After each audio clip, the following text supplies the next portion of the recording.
commerce. It's gotten very big for us, and we have to spend more time and focus on the business side of things. We've been giving y'all law for almost 3 years now, 2 years in the private, just 1 year is in the public, but it's time to move on. So tonight, as you know, I always open my segment up with definitions, the root of all words. Reason why, simply because you won't have an understanding of what we're talking about if you do not understand the word's definition. We don't do assumptions here, we do the facts. So with that being said, I'm going to open up. Everyone knows that we use etymology when defining words because this is the root of all words, and this is what's used around the world.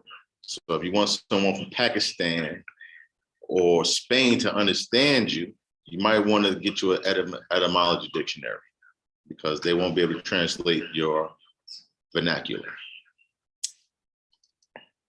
So my first word for tonight is etymology. And this is my first time actually showing the word and defined it on camera. I always explain what the word means, but here it is for yourself. Turn your down. No, it's this volume just up. Etymology, noun, 14th century, late 14th century to be exact. Etymology, facts of origins, development of a word. So right here it tells you this is the facts. Anything after it is subject to what's the word I want to use? Disbelief. Facts of an origin. Origin meaning the beginning. This is why etymon is important. Etymon gives you the beginning of everything. Facts of the origin and development of a word. From Old French, etymology, etymology, 14th century modern French, etymology. From Latin, etymology, from Greek, etymology. It's all the same in all countries.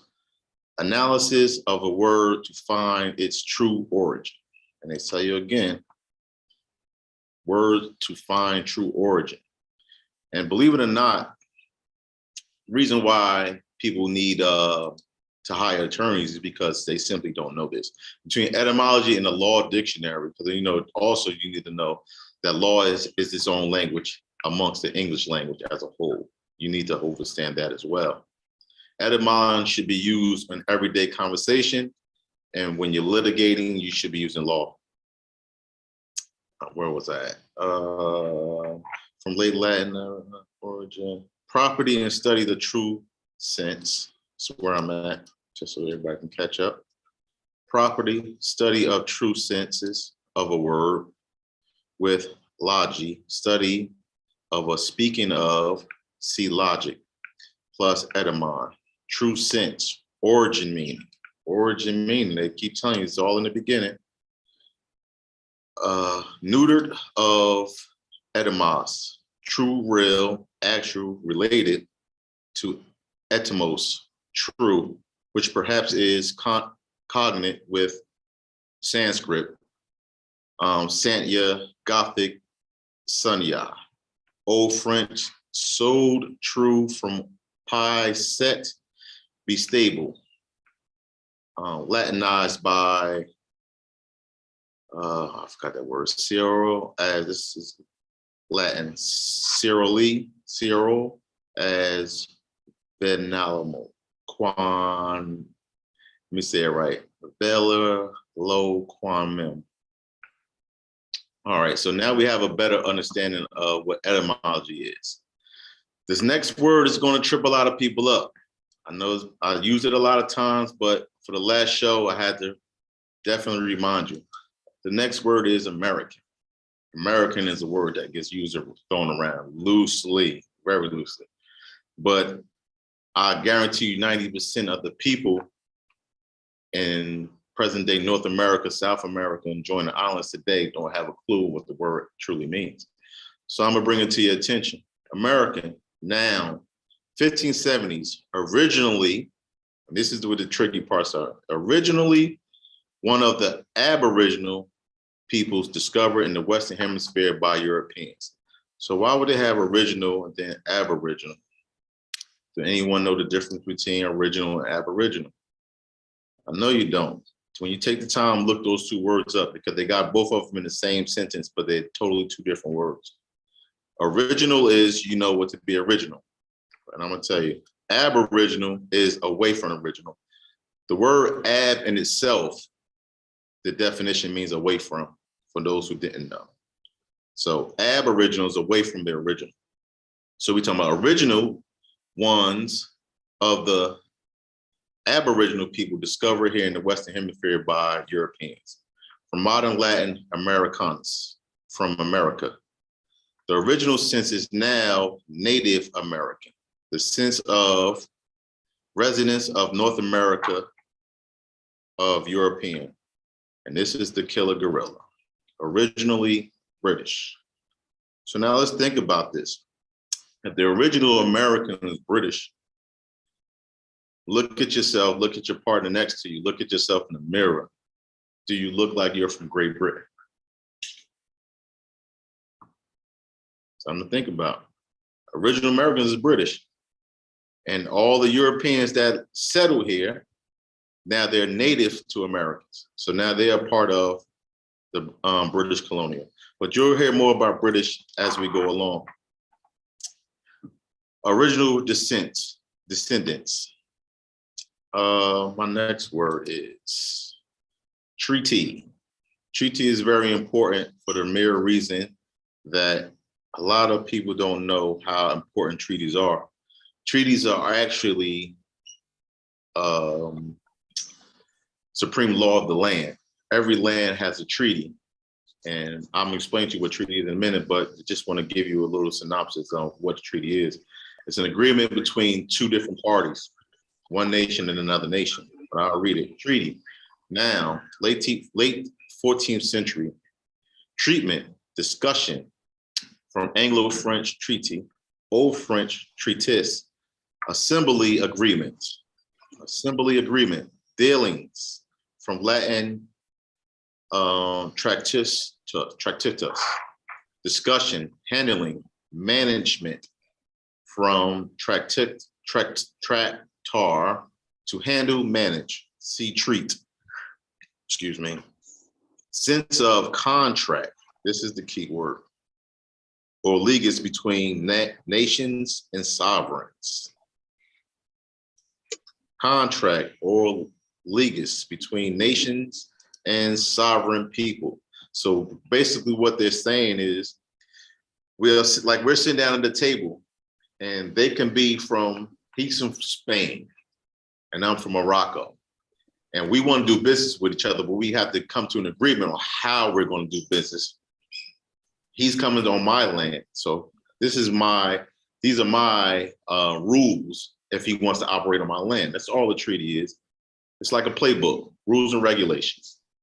It's that simple. So I know you probably haven't heard treaties before, but I'm gonna go into Yale law to show you a sample of some treaties. All right, right here, Yale Law School, Lillian Goldman Law Library. So you know it's the official site. This is their law school library. So they don't make stuff up. And here you see the Barbary Treaties of 1786 and 1836. I'm gonna tap on text of treaties. All right, matter of fact, I'm gonna go right here and treaty with Morocco, June 28th and July 15th, 1786. So we talking about 86, we talking about 200 and 48 years ago? It's not long ago in reality, when you think about it. Not even two and a half years, not even over 250 years yet. So it's pretty recent. I'm a text treaty. I'm just gonna give you all a quick synopsis of what a treaty is and who took place in this treaty. Treaty of Peace and Friendship. I'm starting right here. Treaty of Peace and Friendship with additional articles. Also, Ship Signal Agreement.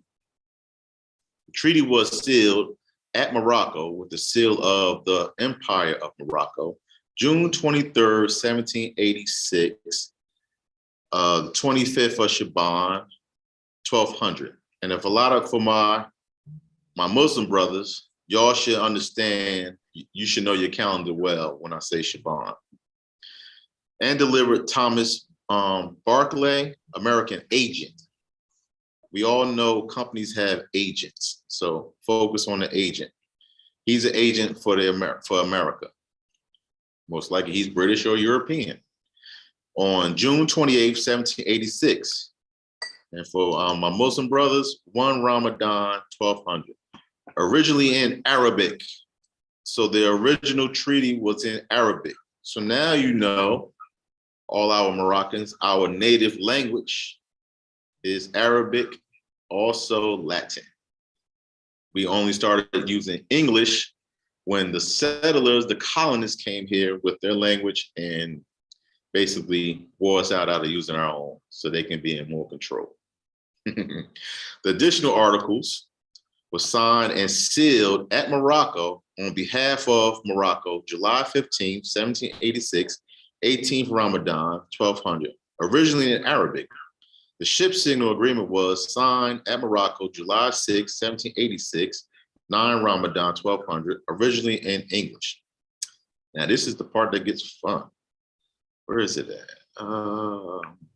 Certified English translation of the treaty and the additional articles were incorporated in a document signed and sealed by Minister, what's that?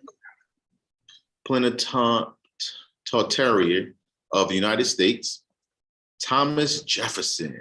Everybody knows his name. If you don't know nothing else, everybody knows Thomas Jefferson. Yeah, he was in on the treaty. He signed off on it. Thomas Jefferson at Paris, January 1st, 1787. And John Adams. Everyone knows John Adams as well. That name is thrown around a lot. At London, January 25th, 1787. So these guys signed on to this treaty in order to do business in Morocco. Where's Morocco? Well, present day, they call it America or United States. But we all know the United States is a company. It's not the land. So always remember that. That treaty was signed right here. And those agents took it to those places to get it signed, to put their John Hancock on it. All right, so now we have a good understanding of treaty, what treaties are, what they sound like. When you get the time, look up Treaty of Peace and Friendship with Morocco and United States. It's a beautiful read. You'd be surprised. My next word for the night is state. I chose state because everyone claims to be from a state, but do you know what you're truly saying when you say you're from the state of? Right now, we're located in territory of the state of New Jersey. Now, I'm going to read the word state now first to give you clarity, give you clarity, and then I'm going to go into something to really bring it up to speed for you. State, it's the first noun, 12th century, circumstance, position in society, temporarily attributes of a person or thing. Condition. Oh, state is a condition. Position, condition, status, stature. This is the important parts right here, y'all. Position, condition. The condition is the most important word out of all of them. Condition or status. Status, those two words together. Let me just say that. And directly from Latin status, a station, position, place, way of standing, posture, order, arrangement, condition, figuratively, standing, rank, public, order, community organizer, noun of action from past particular, stem of stare, to stand, from pyro, stack, to stand, make or be firm. Some Middle English sense are via Old French estate. And Latin words was adopted into other origin Germanic languages, German, Dutch, state, but chiefly in the political sense only, meaning physical condition. They keep sliding it in. I'm gonna tell you why this is important soon.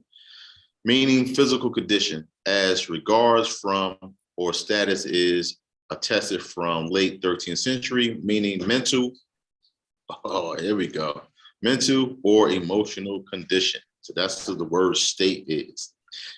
It is attested from 1530s phrase state of mind, find attested 1749. See how they keep putting in the phrase state of mind. Colloquial sense of, what's that?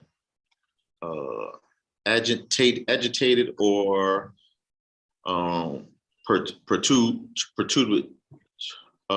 perturbed state is from 1837. Now, why this state is so important? Why am I keeping highlighted mental, emotional state? Simply because the people are always saying they're from a state. I always hear people say they're from a state. I'm from the state of New Jersey.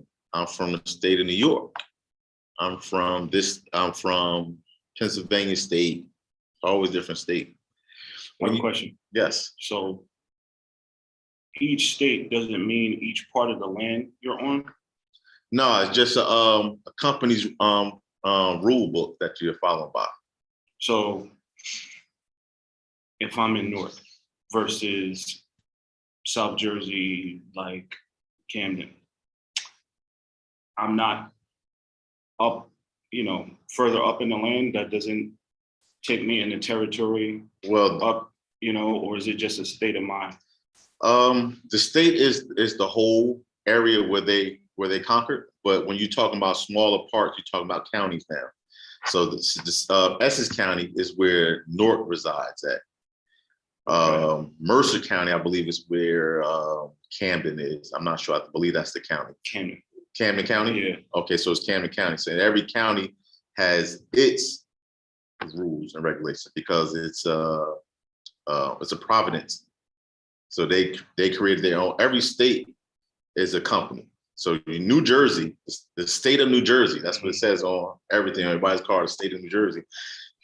They're saying what mental state you're in, because right here the word state is mental and emotional condition. So they want to know you're in the state of mind of New Jersey. And I'm gonna go into a little deeper. Okay. A little deeper. Let me just move this out my screen first. I can't move this thing. Here we go. All right. All right. For instance, we're in the territory of New Jersey. It's called the state of New Jersey. So if this is the state of New Jersey, where is the old Jersey? Because this is the new one. Okay. All right. So I'm gonna take us on a little history ride. All right. Here we go. This is Jersey on the Wikipedia. Oh, I'm sorry. Okay, Jersey.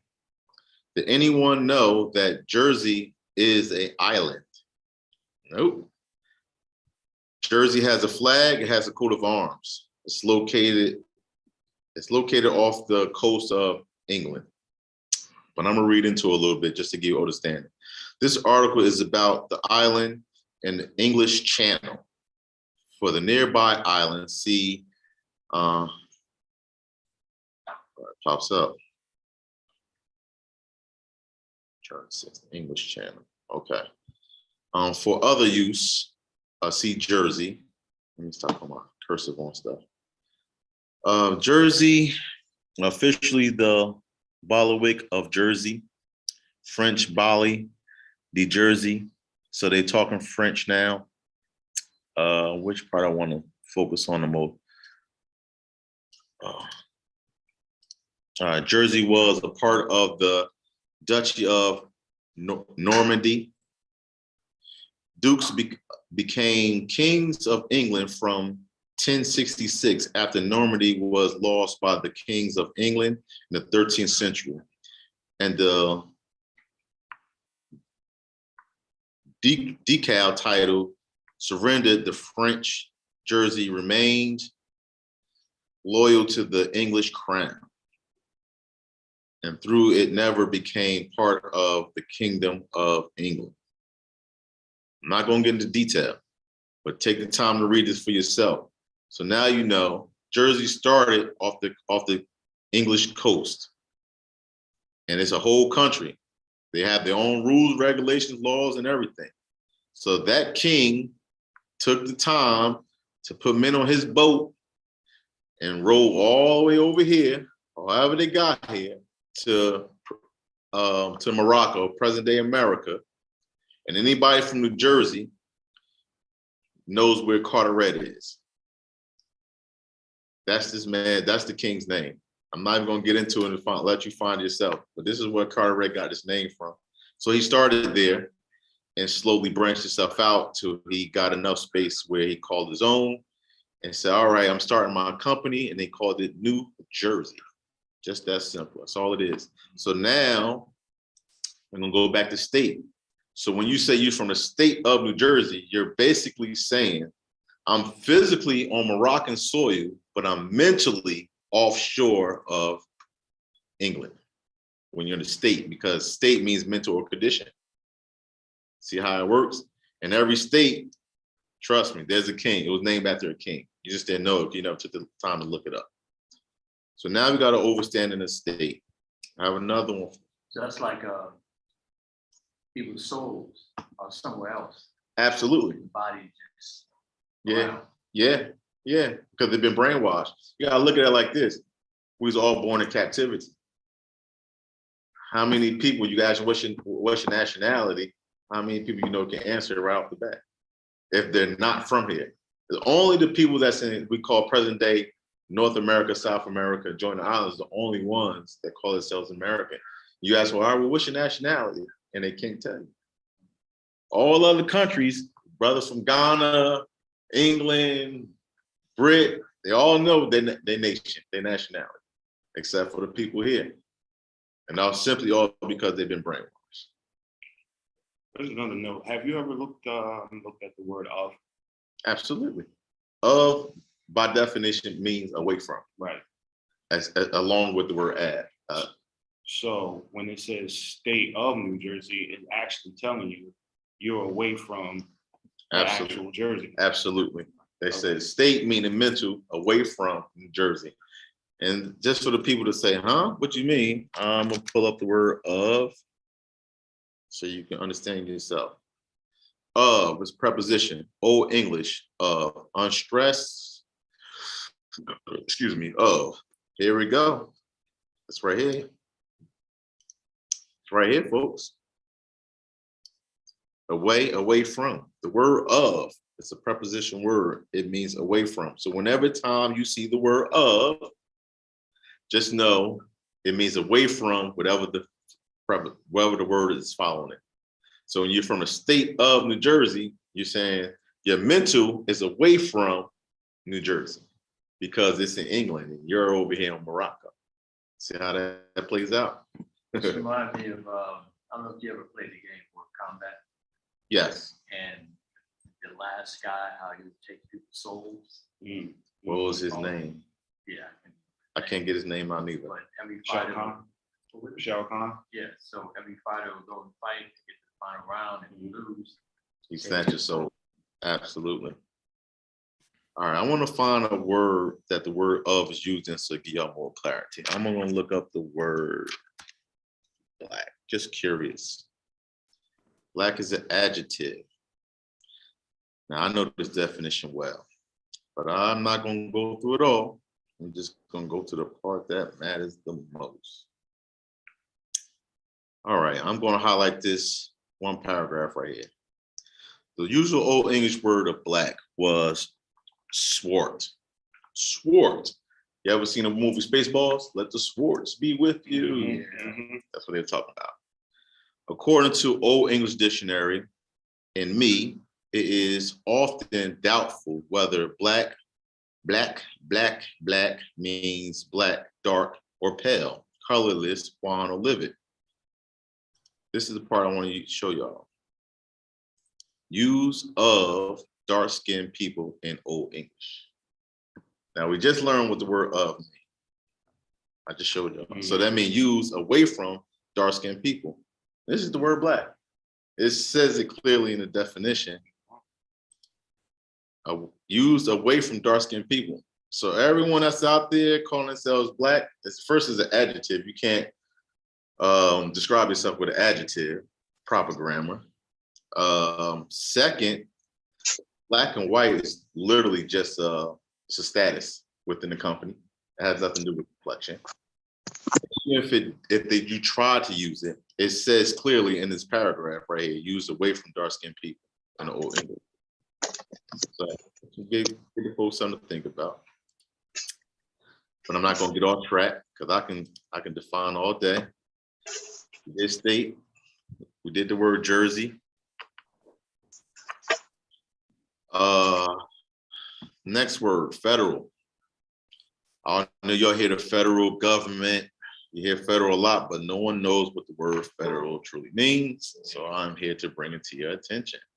Federal, adjective, 1640s, as a theological term in reference to covenant between God and man. From French fédéral, and an adjective formed from Latin foedus, genitus, phobos, conveyant, legis, treaty, alliance. So what they're saying is a covenant between more than one man creates a federal jurisdiction. Alliances, to trust, confide, persuade. Secular meaning pertaining to a covenant or treaty. And you see the word treaty is back in there with the word federal. Why? Because somebody's mic is on, cut them off. The word treaty is there simply because the treaty is the agreement. And for us to come together lead to political sense are formed by agreements among independent states. So a federal is only independent states coming together to operate on one accord. It's just that simple. People get scared when they hear, oh, the federal government is coming. No, it's just another state officer coming to put the rules down, really. Remind you of the rules. And the rules, the law is the treaty. That's why the word treaty is in there with the word federal. Because everyone knows treaties are supreme law of the land, not statute and code. Statutes and codes only exist for property of the United States. And if you don't know international law, ignorance of the law is no excuse. That's your fault. You got time to watch television, you let them ball games, you might want to turn the thing off for a while and come hang out with the adults, because only children watch and play ball games. Why you think baseball, to open the game up, the president comes out, somebody special that everyone loves to come out to throw the first ball. It's equivalent to when they try to get the children outside playing around, and they say, all right, let's play kickball. And the dad comes outside and start playing with the children. He kicked the ball first and get everybody going. Then once the game start going, he go off back in the house. Same difference. Ain't no different. President is your daddy, because you pledge your allegiance before he threw that ball. You pledge your allegiance. So now you know who your daddy is. Okay, where was that? Got me going. Agreement amongst independent states. For use the word in federal union, union means to come together based on treaties. They keep throwing that treaty in it, union based on treaties. Come on, what else do you need to see? When we take y'all back to the Barbary treaties, there we go. Barbary treaties with Morocco. You're Moroccan, this is Morocco, but y'all keep calling America. You're calling yourself British and you're not. Stop it, please, it's annoying now. At this point in time in life, it's too much information out here for you to be stupid. Just like that. All right. Federal. I'm going to what I had here. All right. This right here, the U.S. Code House. This is a government website. You know they don't play with their websites. This is fresh. I'm going to pull up definitions for the United States. 28 USC 3002 definitions. Text contain those laws in effect on October 11th. What's today? So yesterday these was good, and midnight it'll be good. It's the 12th. Today's the 12th. So yesterday is good. Today they're gonna be good. This is up to date. I'm gonna scroll down to 15.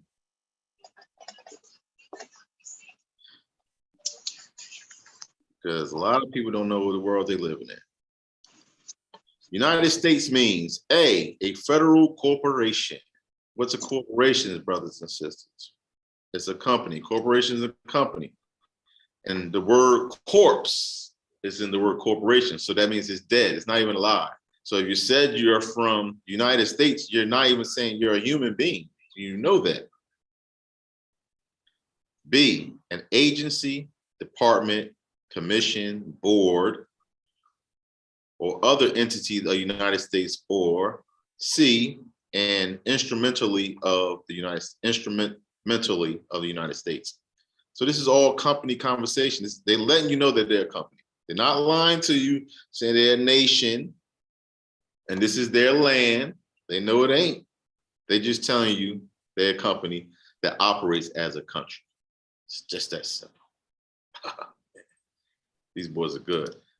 I wish my folks would have thought to create a company that operates as a nation.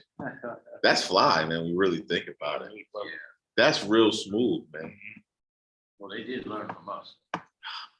Listen, we forgot. We walked out of government. What was that? 1861, and never went back. And now look at the mess out here. Oh man, it's rough. All right, my next word, jurisdiction. Now this is going back to when you were talking about Camden and New Jersey. Camden has their jurisdiction, their area where they patrol, and the city of Newark has theirs jurisdiction where they patrol. A Newark police officer can't go to Camden and make an arrest because it's out of his jurisdiction. I'm gonna explain it. Jurisdiction. Now, early 14th century, jurisdiction, etc. Administration of justice. Administration of justice. From Old French jurisdiction, 13th century modern French jurisdiction, and direct from Latin, that word gets me. Iris dictionis. Nominative, iris dicto. Administration of justice, judication, jurisdiction. From phrase, iris dicto. Genitive of ius, law, rights. Justice plus dicto, a saying. To show, also pronounced solemnly. Meaning, extent or range of administration power. This is the part right here. This is what I was talking about when I said a no cop, police officer, because not cops. The difference between police officer and cops. Cops is just for you to know. Cops is acronym for constable on patrol. A lot of people don't know that. Back in the day, they used to have to show cops. Not no more. They ain't no more cops. It's all policy enforcers. All the police officers enforce policies. You never hear a police officer talking about a treaty. Right. So they're not even officers. They don't even have an office. Well, yeah, they're acts. Because once you go into United States law, everything starts with ACT. So they're letting you know it's not real. And you can't be mad at them if you played the game, because it's a game. Yeah. A game of life. Interesting, ain't it? Absolutely. Domain other which a legal or judicial authority extends is from late 14th century, meaning judicial authority, right of making and enforcing law. So now we have an understanding of jurisdiction. And thinking about it as a states member, or all right, I'll use this one for instance, for a national, a Moroccan national or U.S. national is not subject to state law because they operate, excuse me, solely through treaty and constitution. Constitution can't work for people that's U.S. citizens because the Constitution was created by one party for the United States. The United States is the company. So when people my treaty, my constitutional rights, you gave them up when you became a U.S. citizen. A lot of people don't get that either. What's my next word? Relinquish. This word was chosen because good brother Jalil, when he goes on, you're gonna hear that word come out. So it's good that you understand it. And the word jurisdiction, I believe you might hear it come from the Sean's mouth as well. So I chose these words just for clarity to get an understanding. But relinquish, when you relinquish, you let go of something. So verb, relinquish, verb, mid 15th century, relinquishing, desert, abandon, you leave it, you relinquished it. Start using these words in your vocabulary. Trust me, you'll sound a lot more better. Desert, abandon, someone, a sense now obsolete. Late 15th century, give up, the pursuit or practice. Desist, cease. From Old French, relinquish, present, participle, stem of relinquir. 12th century, from Latin relinqui, leave behind, forsake, abandon, give up. From back, see, plus relinquir, to leave. From Pyru, excuse me. What's it? Not analyzed form of root.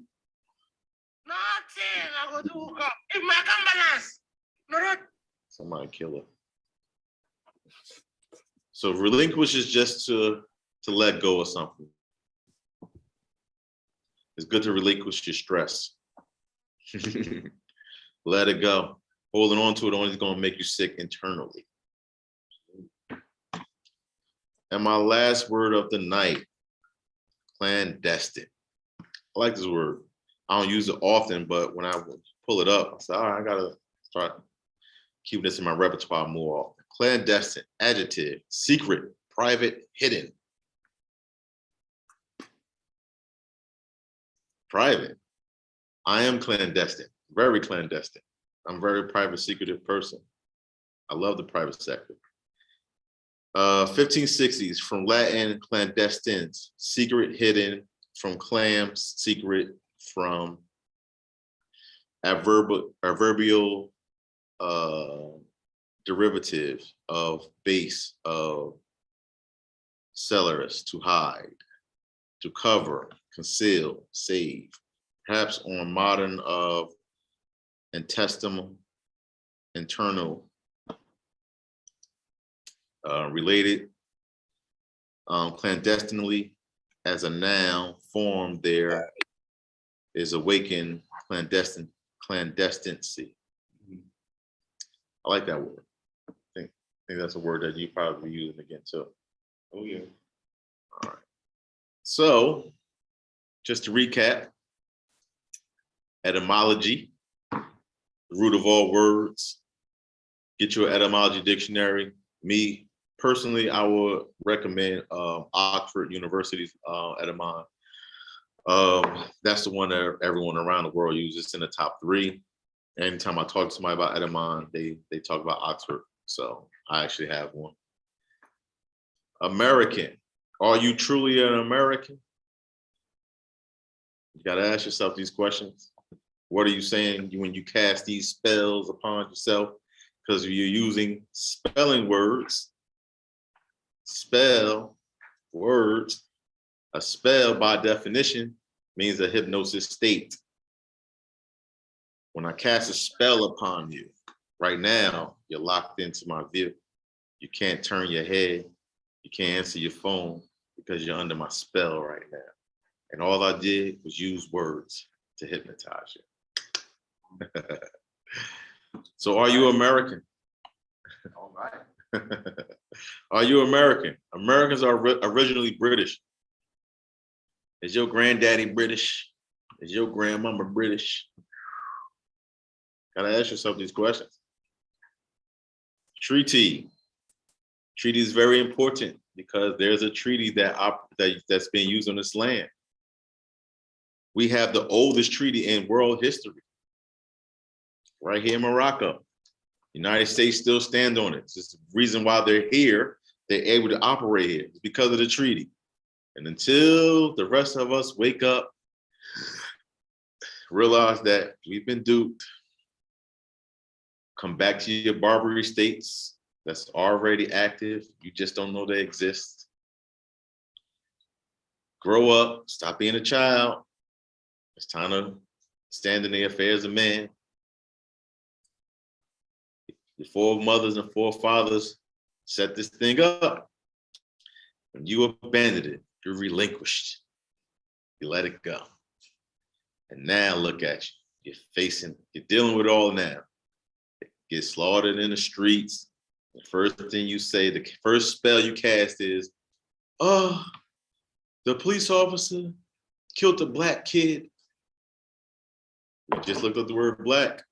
Should I pull up the word kid? Because the kid is not a human, it's an animal. You don't believe me?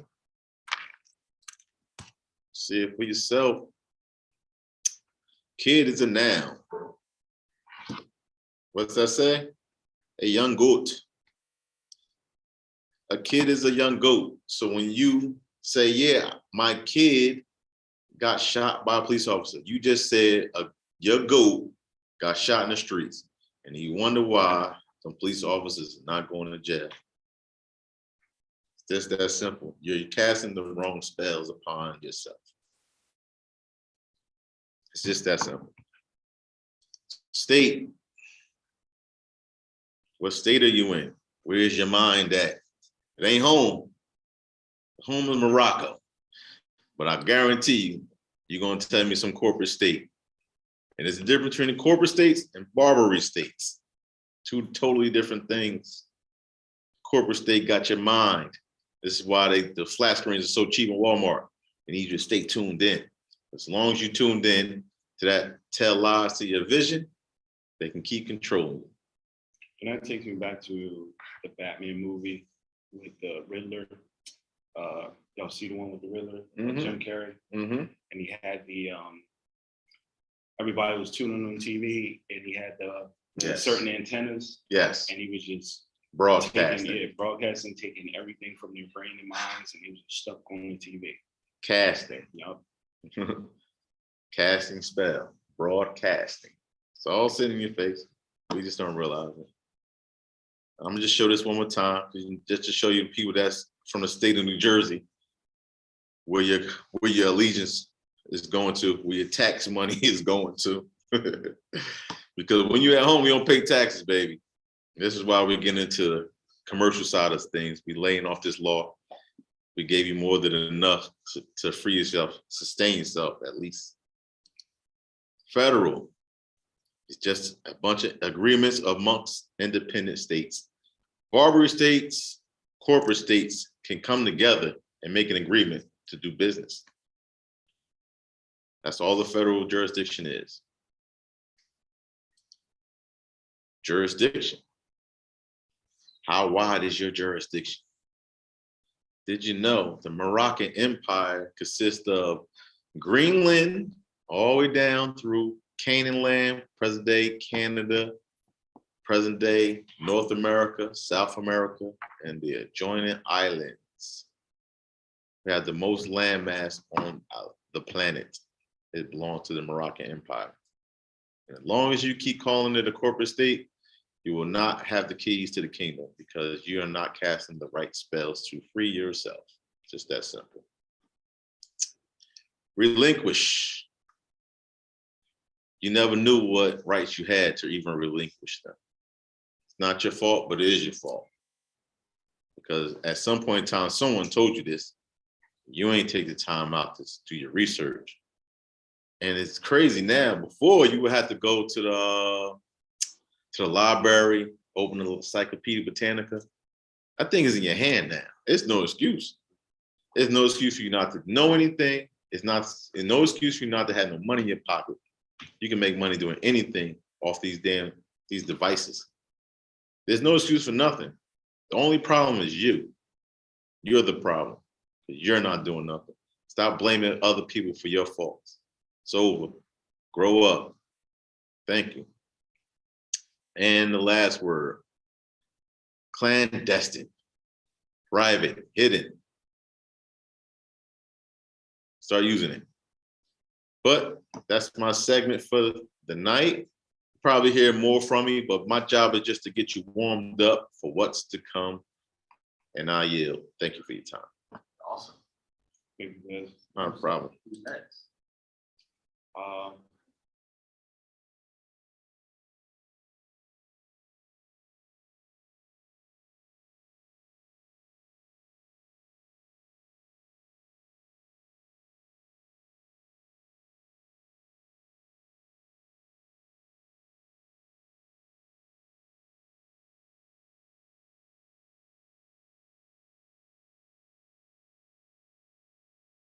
Yeah, I've seen the message.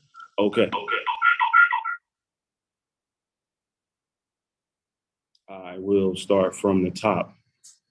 Can everybody hear me? Yeah. Okay. I'm Deshaun Isaac Bay, and today I want to speak on something that Des just left with, but clandestine on another sense of being hidden and secretive. I will say, speak now or forever hold your peace. Would you speak up of what's going on once you find out what's really going on? Or will you continue to be clandestine? There's two sides of every coin. There's the private side, and then there's the people who don't want to say anything and just let things stay as it be. So I want to start with a quote from the late Prophet Noble Jew Ali. It's an alleged quote, and he said one thing. I like that. Yeah. So he said one thing. I'm going to go to it. And he said, allegedly, I need to share my screen. 1 second. Let me share the screen first so you can follow with me. Tell him what he said. Okay. Go ahead now.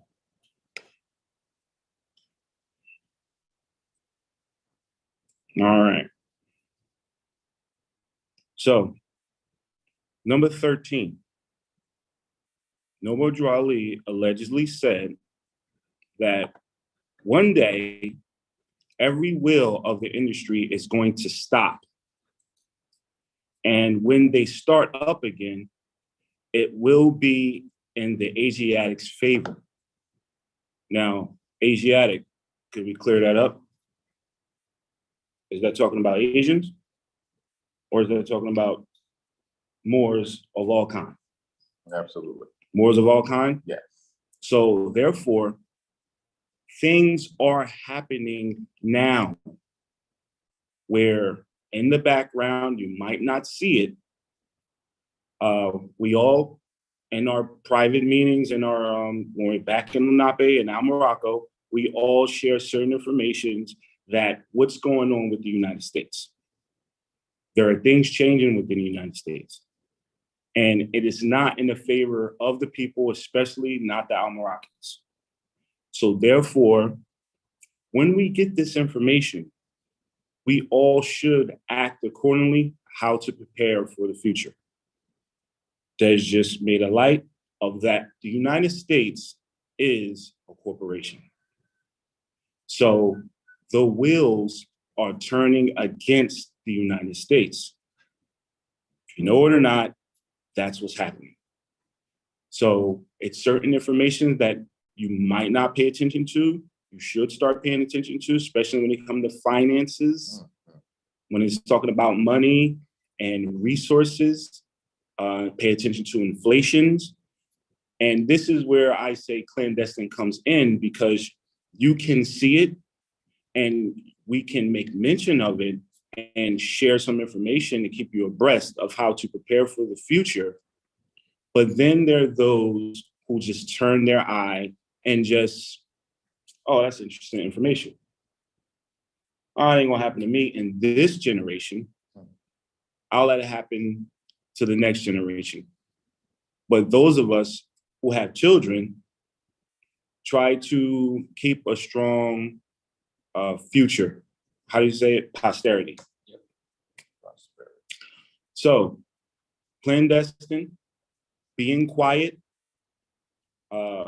is also a bad thing if you see things that's going down that you don't have any control of, or what you do have control of to prepare for your future.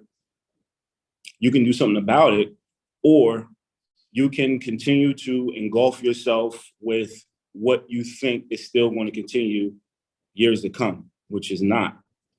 We are reading the information. We're trying to share the information with the public. And a lot of people is not really paying attention or really interested, because they're, what is it? But a lot of fluff, no offense. Mm-hmm.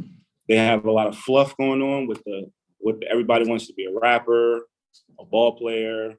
They, entrepreneurs, everybody's chasing all this other stuff and not really paying attention to what's really happening. So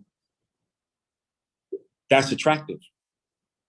But the major players that's out here in the world that's keeping this going know what's going down. If you haven't paid attention, there's a lot of CEOs and companies that are actually selling their assets and trading them in for God knows what, for the next event, maybe. But for you to know, now you know to start paying attention. And this should start sparking things in your brain to start preparing for your private future. And like I was going to say, this is why, one of the reasons why this is our last segment of a town hall, because it seems like nobody's really interested. Nobody really cares. We've been doing this for how long? For the YouTube thing? Public. Well, I gotta make a suggestion though. Okay. The YouTube numbers never reflect the truth. Okay. So people are watching, They definitely want. but the YouTube counter won't. In my experience at China, when they have a YouTube platform, we knew they skewed the numbers, because it was like, I know 800 people saw it, but they only say 22. Okay. So YouTube does the same, Mm-hmm. give the impression that people are not listening, All right. but they're watching. They just don't know what to do. They don't know how to get out the element and let us know that they're watching. I got it. So conversion, 800 people, let's say 800 people are watching. The conversion rate of people requesting more information and want to, especially Asiatic, want to come back to their homeland. Is that ratio greater or? I think it takes time. Des just has to describe a lot of words that people just heard tonight. Then they got to go manifest on it, sleep on it, and wait for somebody else to say it for it to hit a light bulb. Mm-hmm. So by the time we're gone doing something else, they're like, oh my God, I remember that video, like how we do with Hakeem Bey in the 90s. Mm-hmm. That's where they're going to be. And that's a point. And it brings me back to the point. We don't want to be that person, those type of people, to wait until it's the last minute to try to do things, because when it start going down, you really start needing to lace up your Nikes. So that's my first point. Clandestine. You be private, but don't be secret to the truth that's in front of you. You want to take heed to it, utilize it, and prepare for your kindred, your future, so you can be secured of what's going to happen, who knows what. So my next situation is, it's kind of same in the same line of turning your back on the truth. So if you didn't know, from kind of like the beginning of, I say, the fall of the Moroccan Empire, we can talk about the early popes, Pope VI. We talk about the Integrated Divina, or the Dum Verses, or even earlier when you talk about 1300s, with how they formed to start this conquest. Janissary Corps, the Mamluks, the Janissary Corps. I can go into Janissary Corps if my screen is still being shared. Okay, so Janissary Corps. I'm going to read from the top. Janissary was a member of the elite infantry units that formed the Ottoman Sultan's household troops and the first modern standing army in Europe. The corps was most likely established under Sultan Orhan in between 1324 and 1362, during the viziership of Al-Din. If I said that right. Now, the Janissaries began as an elite corps, the words you picked up on, corps made up through the Devshirme, I think that's how you spell it, system of child levy, by which Albanians, Armenians, Bulgarians, Croats, Greeks, and Serbs were levied, subjected to circumcision and conversion to Islam, and incorporated into the Ottoman army. They became famed for internal cohesion, cemented by strict discipline and order. Let me repeat that. They became famed for internal cohesion, cemented by strict discipline and order through Islamic conversion. Key point. Unlike typical slaves, they were paid regular salaries, forbidden to marry before the age of 40 or engage in trade. Their complete loyalty to the Sultan was expected. By the 17th century, due to a dramatic increase in the size of the Ottoman standing army, the corps' initially strict recruitment policies was relaxed. Civilians bought their way into the order to benefit from the improved socioeconomic, did I say that right? Socioeconomic status and conferred upon them. Consequently, the corps gradually lost its military character, undergoing a process that has been described as civilianization. Now, the Janissary Corps in the beginning were taking Slavic or slave children from their homes and put into Islamic armies and militaries.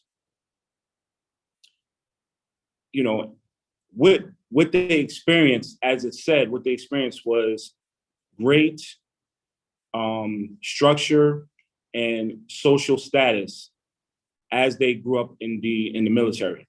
So they have undergo a certain type of training, not just military, but a good social status, where people in their own community started to want to be a part of this system because it started eruditing.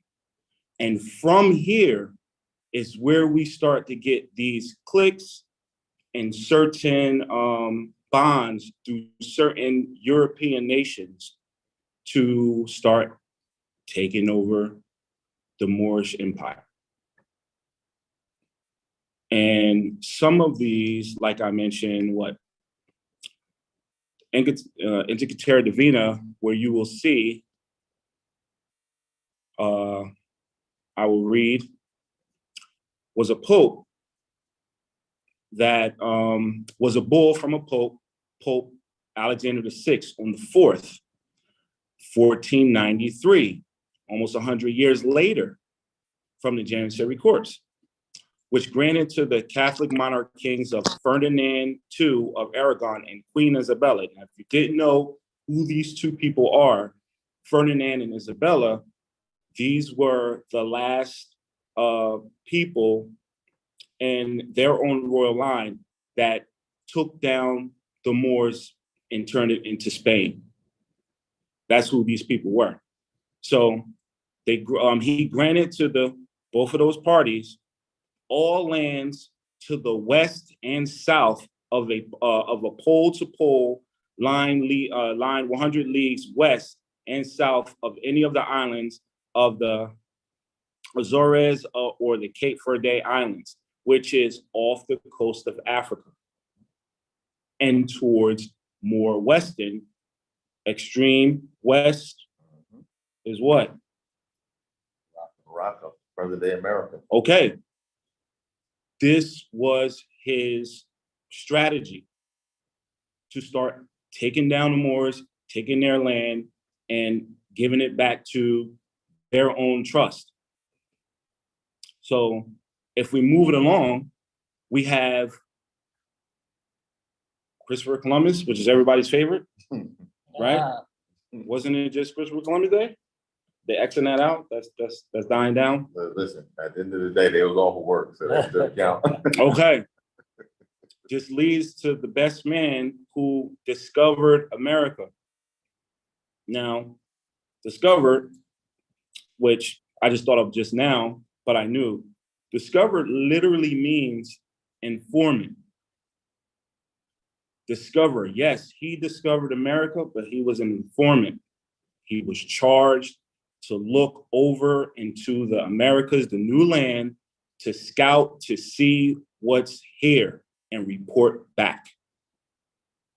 And he did that.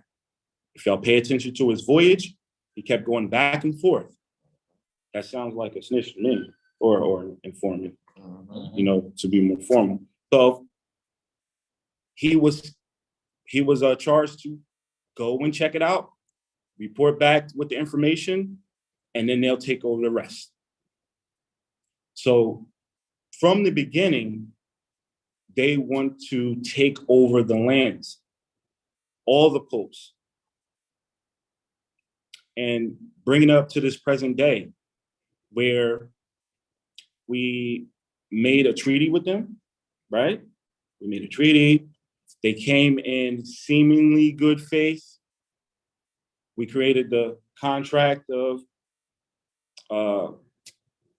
United States of America with them. Let them stay here, create companies and businesses away from, and we helped them out away from their, how do you say that? Homeland. Yeah. Homeland. But they was under certain kind of rule, and we helped them separate. Yeah, well, the original 13 colonies was first, so they was trying to escape from Great Britain. Right. They So were going to run. yeah, they was on a run, and we helped them out. Yeah. We let them stay here. James Shelton. Yeah, we gave them shelter. We had certain treaties with the Lenapes. We was the first one to break treaties with them before they got into the States and everything. But that's seemingly friendly. Their goal was to take over, and they took over. Not for long, because we're back and we're on the rise. And as you can see, time is running out on both parties. Time is running out for them, and time is running out for you. So don't be a clandestine and sit back and watch the countless information that is being poured in front of your face pass you by and think it's just that's just, news. Or quote unquote white people talk, or the government that don't have no love for our people. No. The government is you, but you're asleep under the black status that he just went over. Get out of the black status. We are here and amongst other Moors that will help you get back on your feet so you can start taking care of your own affairs and being responsible for yourself. And that's all I have to say. Get back into having common sense. Common sense isn't Islam. common anymore. That's why they got so many signs outside for y'all fools. You don't have to think for yourself. All right. You still listen to the signs, you got personal problems. Sorry. You can read, you just gotta learn how to read right. Retrain your mind to read right. Desmond just started you off on how to read, how to go back into the origins of the word and re-look at what you're saying and doing. It all starts with the word, right? The Bible, a lot of people subscribe to, in the beginning was the word, and that word was God. So you got to start with the word. And not just capital J, but it's an acronym. God, they don't realize it's on their dollar. It stands for Government Ordnance Department. Yeah, that's erudition term. Okay. That's from the private side. They might have to get a class for that. Man. But in the beginning was the word, and start reading properly. And from that, you will find out that the Wizard of Oz is a fraud. That's a good depictment right there, too. Because the Wizard of Oz, people don't understand. In the beginning, when the house went up in the air and twirling. What they were showing you was they were separating the man and the woman. They moved the house off the land because mother land, dad creates the home, and they removed the home off the land. That was what they were depicting right there in front of everybody's face. Wow. So is that you saying they turned it into a state? Yeah, they separated the land from the home. And then she had to go through all that to find her way back. So it wasn't Kansas anymore. It was the state of Kansas. Voila. There we go. All right. And I yield for that. All right.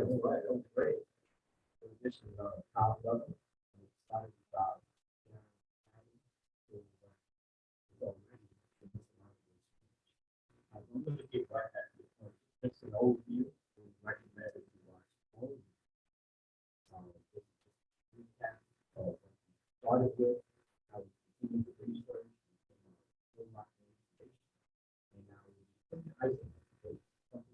Islam, nobody can hear you.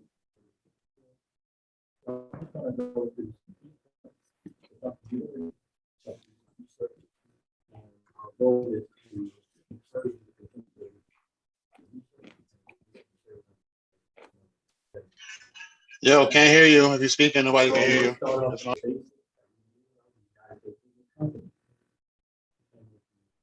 Verify yourself as you were shown. United States Code title 28. Yeah, just go on YouTube. Go on YouTube. I'm watching from YouTube too. I just got everything muted because I can't really hear. Oh, okay.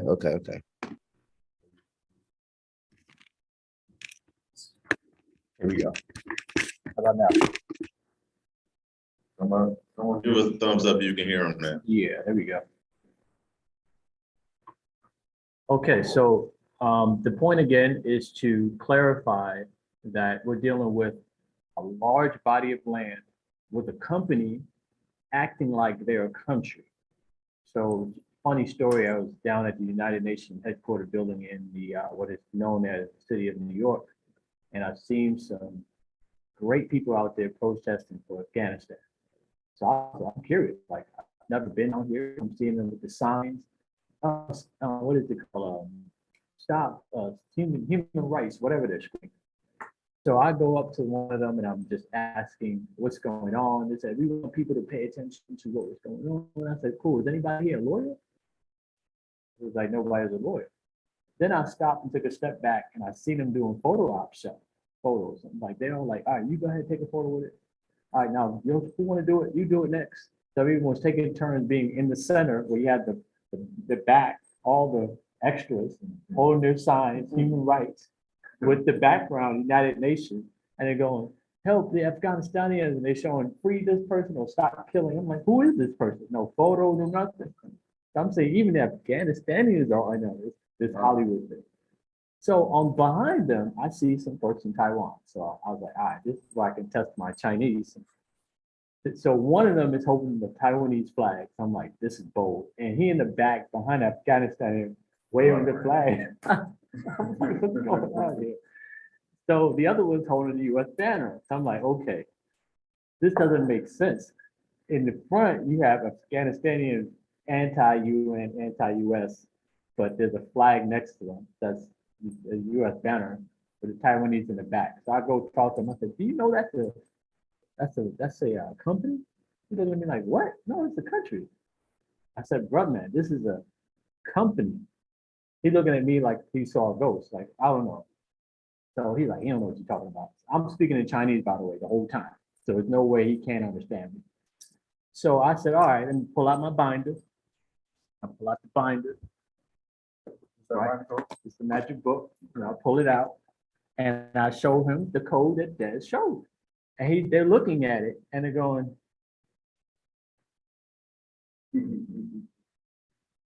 nothing to say. So old guy comes in like, what's going on? What's going on? I said, do you know this is the company? He's like, nah, no, I don't want to hear that. This is a country guy. I said, all right, you can see for yourself, read it. So he takes off his glasses, goes in real tight, and he's reading it. And I'm saying, I know English isn't your first language, but it's clear as day, this is the United States Corporation. So at that point, they just didn't want to admit that I was right. They were focused on democracy. They just wanted their dream to not be burst in the bubble because they're running from the People's Republic of China. So imagine you leaving another corporation to find out this is the company and you're like, damn, I've been played. They didn't want to say that because I knew in their face, it was turning red, that they felt like an ass. So what you're saying is they chose clandestine. Yes. So what you're saying, Spacebar. Again, I would say what you're saying is they chose to be clandestine. Absolutely. Okay. So now, when you're out there, you have to understand there are people who are not Moroccans will continue to play the game because they don't want their fantasy being popped. So it's really up to the Moroccans because if you don't claim it, they will. Which leads me to my point, like, is this really Morocco? So I always go back with evidence, I always go back with facts, and I want to make it clear. There's a book called The Land of the Moors. I strongly recommend you settle down or buying alcohol and get a book. It's called The Land of the Moors. And on the first page, because most people don't make it to the end of the 500-page book, they gave you a start. And it says Land of the Moors and describing the actual land features of the country. So you have maps that are misdirecting. You have a few that are going to lie to tell the story, but every now and then there's one who dropped the truth. And this one was found in 2021. We was picking up books. So at the bottom, it just obviously I've highlighted, but it talks about the description of Morocco. And it says here, Morocco is the poorer of the incorrect application of this epoch to the New World, which means Morocco is the poorest way to apply the term of this land to the New World. We all know Christopher Columbus discovered the New World. Well, that's the new name. So it's like you were growing up, somebody gave you a birth certificate name, but then all of a sudden they started calling you a nickname and you know them by the nickname. You didn't even acknowledge the birth certificate name. That's what Christopher Columbus did. So if you're looking at Morocco for its soil, you know this is Morocco, but a lot of people will disagree with you because they want to be what? There it is. So just know that people will deceive you for their personal financial gain. So as we go into this, how does it relate to us? Now that we know this is Morocco, there are other information. I got to give credit to Diami out in the People's Republic of China, the company. He brought out a particular book we were researching together. And this reference, I want to highlight it here on my screen. This is called the Acts of Resolves passed by the General Court of Massachusetts. So you can go research this, Library of Congress, go order it, and you'll find it for yourself. So I'm just going to read the first header and then get down to the body, which is most important. An act for, this is written in 1787, the same year that the treaty was made between Morocco and the United States of America. Chapter 54, an act for suppressing and punishing of rogues, vagabonds, common beggars, and other idle, disorderly, and lewd persons. So they have to create an act to control these people. So you go down to the bottom, scroll down, and I'm gonna highlight the side note. It's always good to read the sides so you understand what the summary of it is before you get decked down in the detail. No African or Negro who is not a citizen of one of the United States shall be suffered to tarry within this Commonwealth. And that's the Commonwealth of Massachusetts. They highlighted African and Negro. They're not a citizen. They can't be hanging around. All right, now it goes to read more in specific. Be it further enacted by the authority aforesaid that no person being an African or Negro, comma, now this is where they take an excerpt and they describe a separate group of people, other than a subject of the Emperor of Morocco, or a citizen of one of the United States. So they put two different categories of people, the Emperor, subject of the Emperor of Morocco, or a citizen of the United States. But they're focusing on Africans and Negroes. So clearly a Moroccan is not an African or a Negro. So it says there, if you're a US citizen, you can be evidenced by a certificate from the Secretary of State, there's that company, of which you shall be a citizen. So if you're a US citizen, you gotta have a certificate that says maybe you're from New Jersey, you're from New York, or you can be a subject of the Emperor of Morocco. And it says here, I'm gonna back it up now, no person being an African or Negro for a longer time than 2 months, and upon complaint made to any justice of the peace of this Commonwealth, that such person shall be within the same or more than 2 months, that the said justice shall order the said person to depart out of this Commonwealth. And in case that the said African or Negro shall not depart, as per said, any justice of the peace within this Commonwealth, upon complaint and proof that the person has continued within this Commonwealth 10 days after notice given to him or her to depart, shall commit the said person to any house of correction in the county. So they're saying that if you get caught with proof and somebody complained about you, file in the court, they're gonna put you in corrections if you're an African or Negro in the Commonwealth of Massachusetts. That is written in those records. So they're even telling you that over here, there are Moroccans.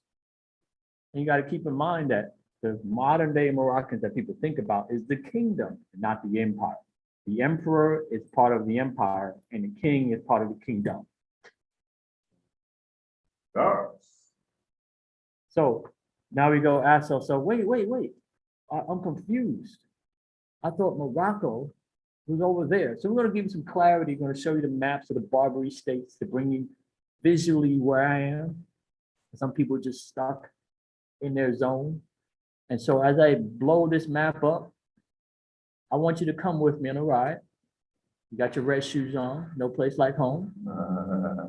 And so as you notice these Native American terms, they like to coin, Algonquins or the Iroquois. They talk about Ohio. These are all English names that are renamed again, but just for the sake of language, so you understand, because you don't speak Arabic, nor do you speak Latin. So we're going to go back with Old English, which is not Ebonic, it's modernized connotative English. They're telling you that, hey, they're the barbarous tribes, the Barbary states, Berber, Morocco. It all ties in with semantics. So there it is. And this is just only the section of where the English were controlling. It's important to know The English had only a section of Morocco. There were sections also reserved for the Spanish and also for the French. And so we take a look at other continued evidence. I'm going to bring another point here. Actually, what I really want to show is the point that why are we talking about this? Why is this important? Because I can go back in the history all day, but how does it apply right now? Now, this applies right now because we're dealing with what is called the relinquishment of jurisdiction. And the relinquishment of jurisdiction is extremely important because it tells you the policy enforcers, also known as cops, also known as police officers, even though they're all wrong terms, they're telling you that they have the right and authority to snatch you up if they so please. And we're telling them, no, you don't. So how do we actually prove that? That if you want to go ahead and travel freely on your own land without harassment as a Moroccan, being a Moroccan, excuse me, not as a Moroccan, you need to understand the codes of law that they will operate, which is the rules of their company. So you understand that you're not confused as a company man and a free man. You understand it. Company men were those imported African slaves who were proud to be American. You see them on July 4th, those are company men. You see them at Christopher Columbus barbecuing, they're company. They got that brands, Nike and all of that. That's how you know they're company men. So if you want to know who's a national, you check the flag. Who's carrying the flag, who's proud to represent that flag. So here in this particular section, we're going back to codes now. This is the United States Code title. Well, this is what most of the, I would wrongly call them, just for the sake of those who can relate, Moorish Americans. That though. Or yes, well, they're just confused because they don't even know which side they want to be on. One day an American, another day Moroccan. The other is they're just plain out Moors, because there are Moors who are Africans, but more importantly, Moroccans. So this is the AA 222141, which we hear so much. And what that really means is Title 22, Chapter 2, Section 141-143. And it says here, on August 1st, 1956, this particular section became effective by the President Eisenhower, which he relinquished jurisdiction of the United States, where? In Morocco. So what that meant in short is, if you're a United States citizen, or you're an American, or you're an American wannabe, a green card holder issued by US, you're a US resident, you just want to be anything to do with the red, white, and blue. That before you used to go in your own courts to handle your own issues. Now that they're saying there's no council in Morocco, that court no longer exists, means you are subjected to Moroccan law. So you got to ask yourself, wait a second, are you telling me that a Moroccan Sharif can pull me over and he has the authority to give me a citation? What is it? Yep. Ignorance of the law is no excuse. Whoa! If you don't like it, you're going to eventually get to go home. And that's what's happening. So, of course, these things grew in the dark. But when that plant sprouts, you got to understand the roots were firm. They were set in the dirt, in soil, to let you know this is organic, this is growth. This is how it is supposed to be. So I want to lead you to another document that referenced this particular part, and you've been asked about this for a couple of months. It's time to reveal it. This is to deal with the case between France and the United States in terms of claims in Morocco. So a lot of people who are paying attention, you're paying attention that the United Nations has a section there for us that we can use the International Court of Justice to stake an international claim against a company who is acting as a country who has pretty much dominion over our space because we haven't publicly claimed it as a union. But that their time is up and they know it. I mean, even USPS knows it too. So they're just doing some type of extra work, put more hurdles, but that's a thing for another day. So this particular case, I definitely recommend you research it. It's the statement of the case, and I'm going to read it really quick. parts that I want you to hear. The proceeding in this case was instituted by an application filed by the government of the French Republic on October 28, 1950. Now, hence, the relinquishment happened in 1956. So what has transpired before 1956, we're going to go over it. And this was to determine whether the United States is entitled to continue to exercise in Morocco certain rights which it derives from treaties, international agreements, and custom and usage. So here you have France.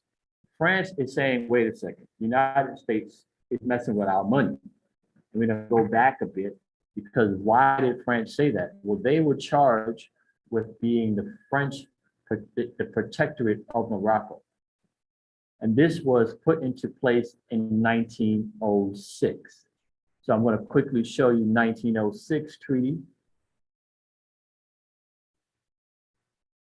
And that is the Act of Algeciras. And go to the top. Actually, I was looking at a certain page, and this act got me so excited because I started acting up. And let me just get to that part. If you look at Article 60, and this Article 60 stems from Article 11 of the Madrid Convention, which is the 1880 treaty. Woo, that's a lot. So now you got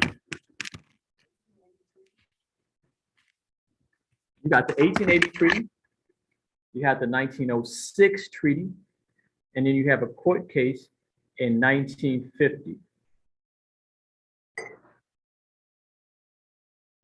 So those three things you want to start looking at. 1950 court case, the Treaty of the Rights of Protection in Morocco, 1880, and the Act of Algeciras. That's how you say it. Algeciras. That's how you say it. 1906.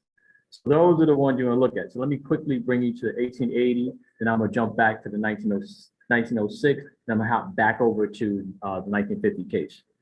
So here you can see, I don't know if you can see it yet. I'm going to share my screen. And I'm going to be all over the place just for the interest of time. Remember, again, it's up to you to read it. I'm just referencing points. This is our last show. I can be here for hours, but I'm not trying to do that.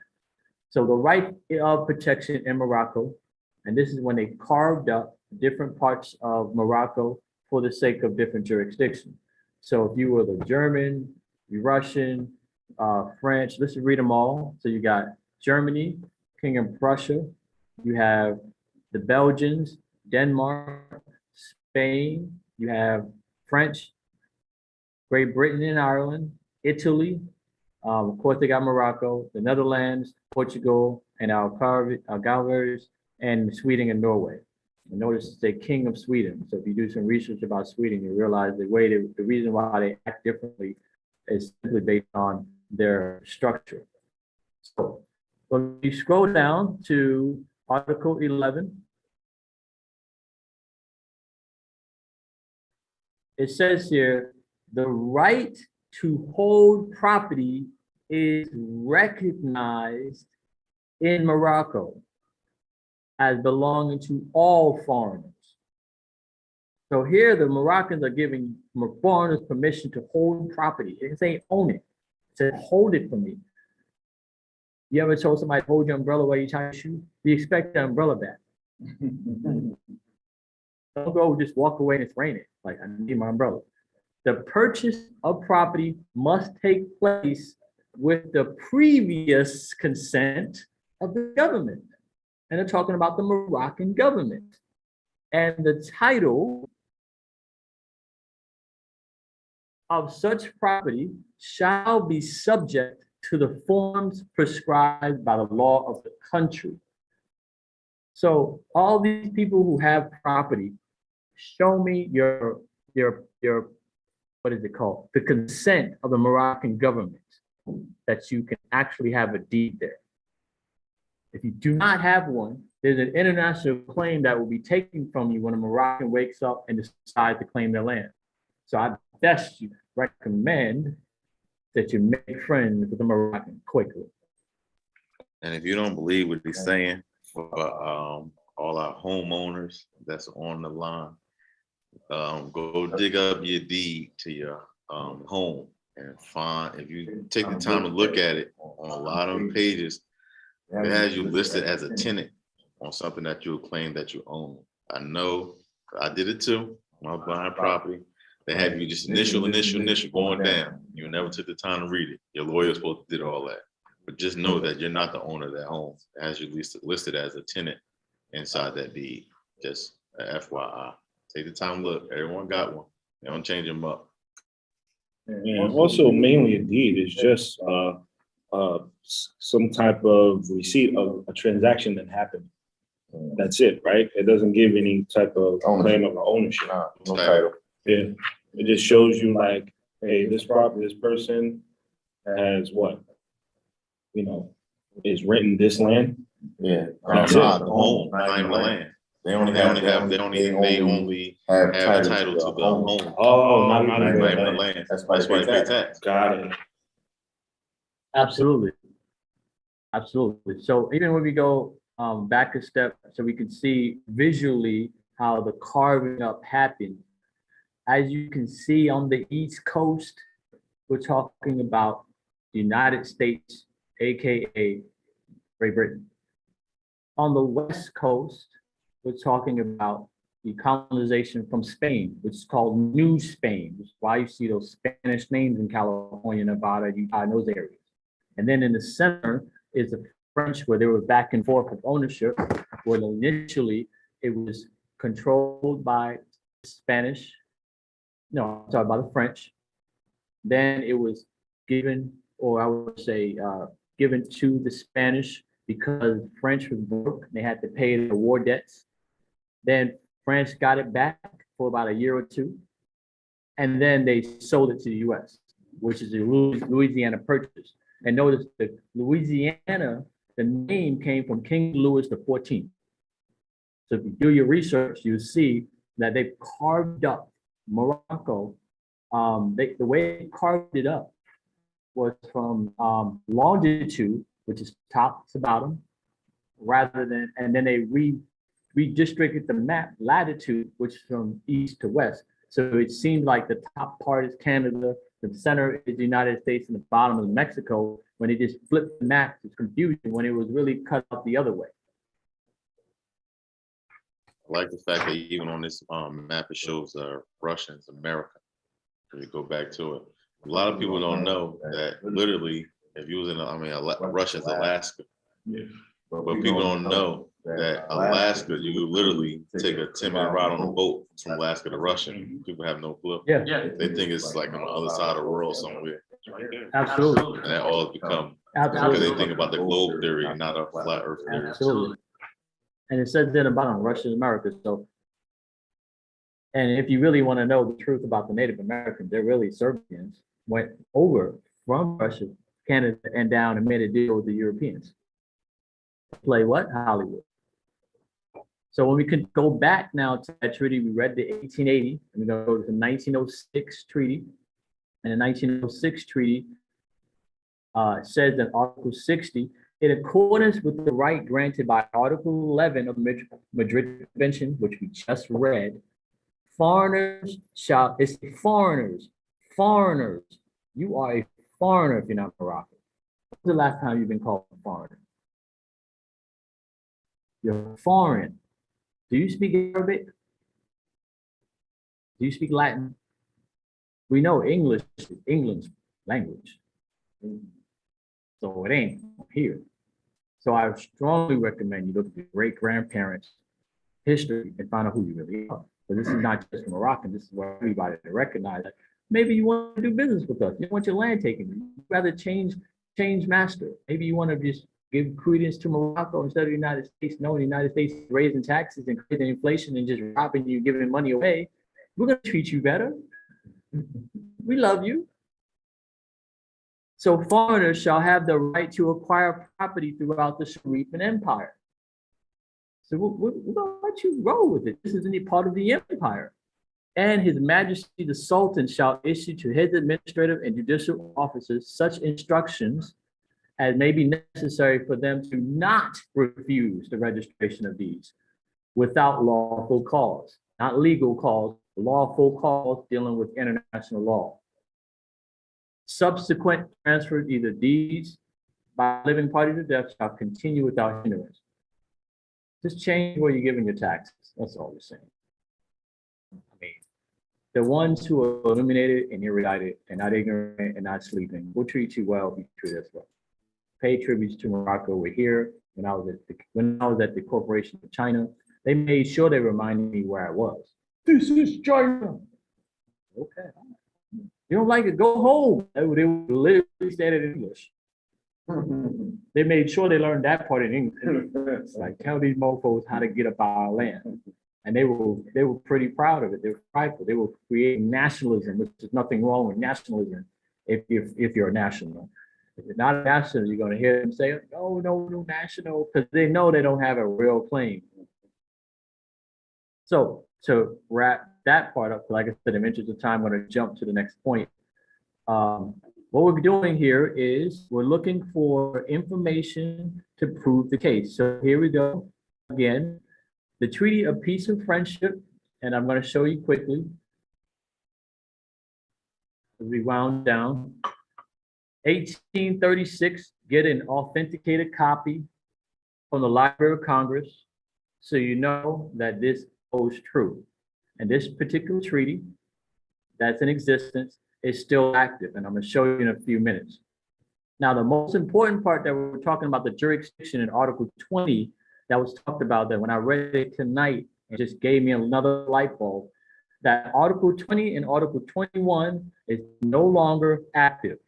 And it says that any citizens of the United States or persons under the protection shall have any dispute with each other, the council shall decide between the parties. Well, relinquishment of council jurisdiction already happened in 1956. They have no place to litigate their own issue, not there. So where do you litigate? It has to be in a Moroccan court. So if you've been given the opportunity to hear your case, you have a lawful clause in Morocco. But if you go to the United States, just know your company.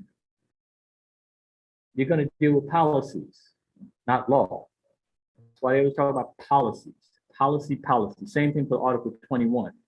And just to verify that these treaties and obligations are still in existence, we're going to go to the last point.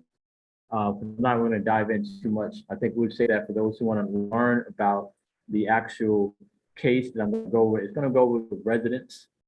If you want to be a resident inside of Lenapehoking, the state, go to treatyrights.org/contact-us and learn more about what we have to offer. This is the United States public on YouTube. If you look at the terms and conditions on YouTube, this is the United States jurisdiction. This is not Morocco. Information will be scrutinized and it'll be oversaw to make sure that we don't pop their bubble. So if you want to know the truth, go to a private venue, treatyrights.org with an S/contact-us. So I want to, during this last part, I think I'm sharing it now. This is what they call a treaties in force. So I'm going to go to the top. Maybe in interest of time, I'll show that here. So this is on the State Department's website, which you can look for yourself.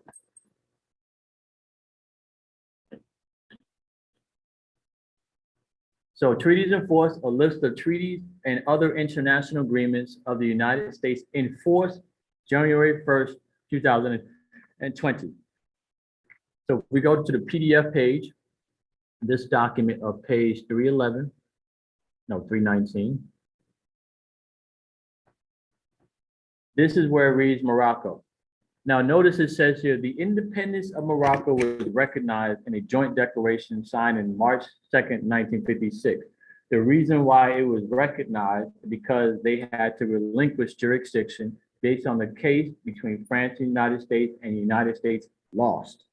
They lost their claim to having a reach over the nationals of Morocco. And that being that happened, there was an official document that says that part of Morocco, which is the Kingdom of Morocco, is independent. So what happened with everybody else? Civil rights happened. Here you had colors. That's when Dr. Martin Luther King started to show up in the 60s. Where were you in the 50s? What were you doing in the 40s? Don't try to confuse me with World War II. That wasn't your war. Where were your grandparents? They didn't fight that war. If they did, you probably wouldn't be alive. So clearly, this is when it started. And then when you scroll down to the clause in 1956, they said the Treaty of Peace and Friendship in 1836. This is still active in the 1800s. What are you doing? And finally, the last two treaties that we just read, so you know that those treaties are still active, on page 523, PDF.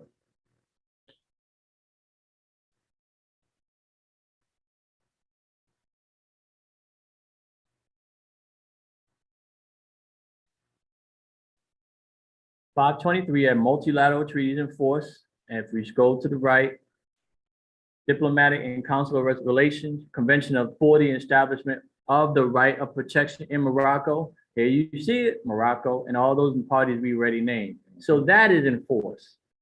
Who's using it though? Hello.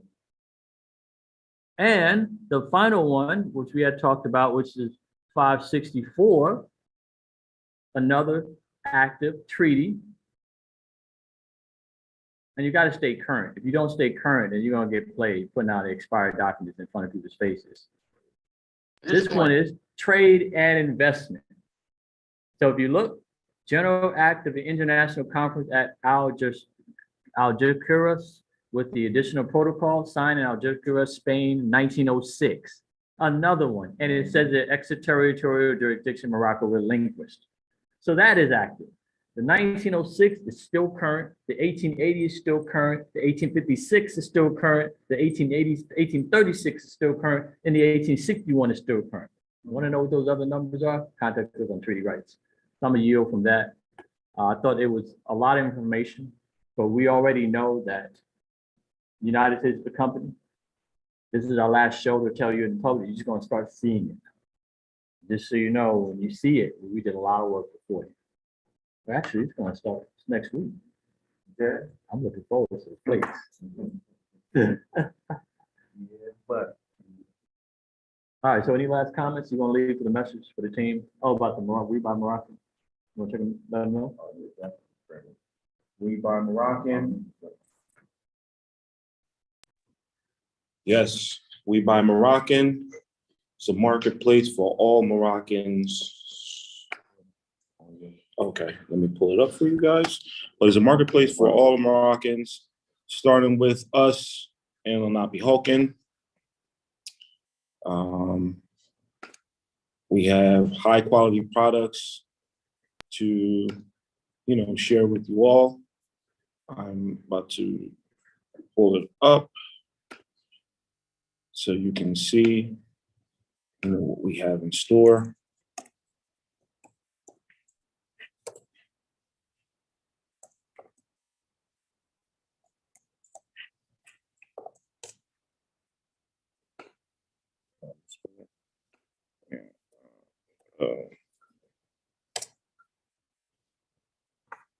There we go.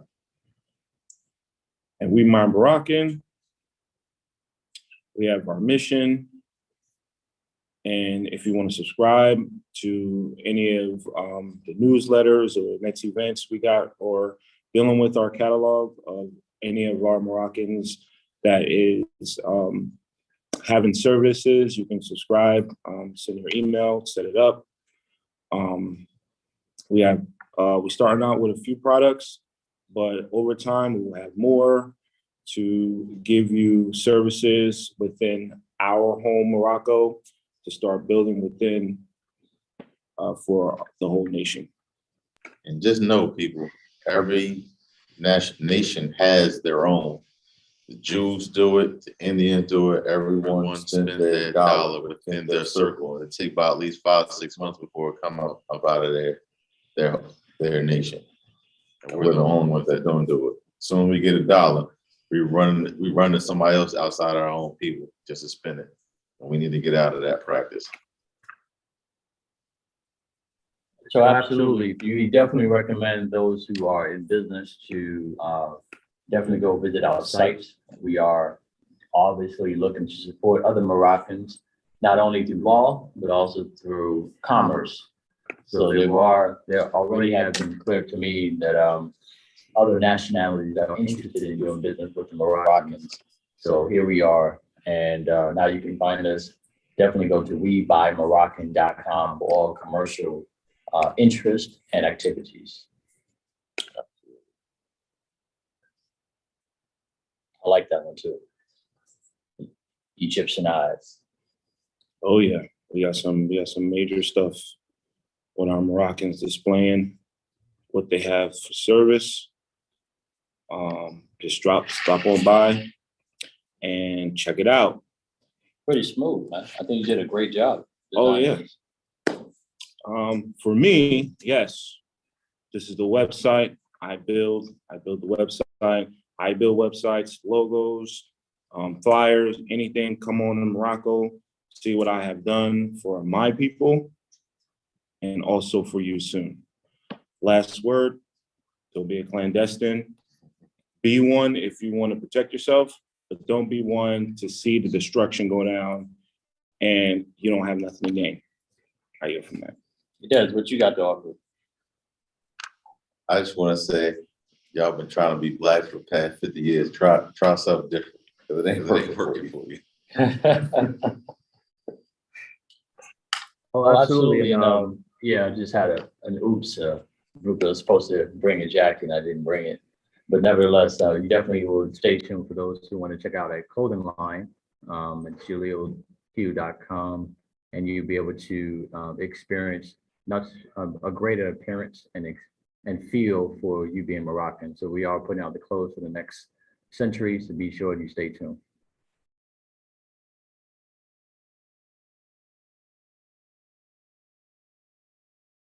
Thank you for listening. Thank you for tuning in. Thanks to our fans who've been supporting us since day one. Thank you for the Moroccans and the residents who've been continue to self-study and grow. And we really appreciate you. We're definitely going to see you in Morocco, not at the United States company.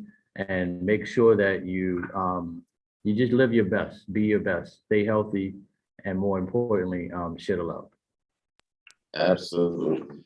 Peace and love. Law's gone. We off the law subject. Now we're into business.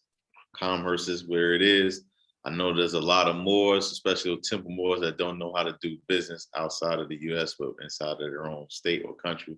This is where you need to be, because we're flourishing very well. And all different ethnics is doing business with us. That's why we ain't got time to be feeding y'all law anymore. It's time to get into the business more. I yield. Good night. Enjoyed y'all. If we come back, it'll be more about business. It's enough of law. Anything you need to know, you need some help with, reach out to us, treatyrights.org. One of our secretaries will be glad to get you within 48 hours. Not a problem.